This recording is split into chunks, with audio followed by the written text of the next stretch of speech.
তৃণমূলের গুন্ডা, আমার মনে হলো এটা ঠিক নয়। মানে আমরা যদি এখন ডিকশনারি দেখি, আমরা দেখতে পাবো গুন্ডা, ধর্ষক, দুষ্কৃতী, ধরিবাজ, দুর্নীতিবাজ, এই শব্দগুলোর সমার্থক শব্দ হচ্ছে তৃণমূল।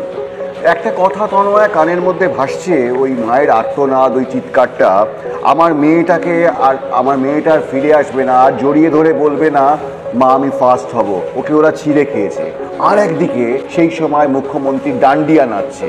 মানে এই যে বৈপরীত্য, মানে একজন মুখ্যমন্ত্রী, একজন অ্যাডমিনিস্ট্রেটিভ, আমাদের মাথায় যিনি বসে আছেন রাজ্যের, তার যখন অ্যাডমিনিস্ট্রেশন সামলাবার কথা, অ্যাডমিনিস্ট্রেশন বসে গেছে, তার সমস্ত যারা তলায় বসে আছে বেশিরভাগ ধর্ষকরা মানুষকে ধর্ষণ করছে, সেই সময় আজকে মুখ্যমন্ত্রী বলছেন, আমি কালকে শুনছিলাম ওনার বাইট, কতটা অহংকারী, কতটা কোন জায়গায় গেছে যে হাতি চলে বাজার কুত্তা ভোকে হাজার, যেটা হয়তো আজকে তৃণমূলের আনঅফিসিয়াল বা অফিসিয়াল যাই হোক বিভিন্ন মুখপত্ররা বলছেন, মিডিয়া ট্রায়াল।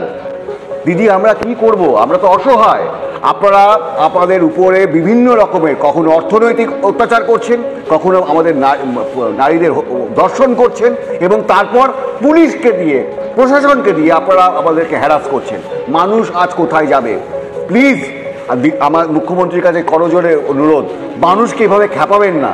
আপনি ভুলে যাচ্ছেন যে মানুষকে যদি আপনারা এভাবে খেপান, আপনাদের সংখ্যাটা ভোটের নিরিখে 34%, আপনাদের একেবারে কোর যদি সমর্থক ধরি সেটা 3%, বাকি 97% কিন্তু মানুষ যদি খেপে যায় মারাত্মক হবে।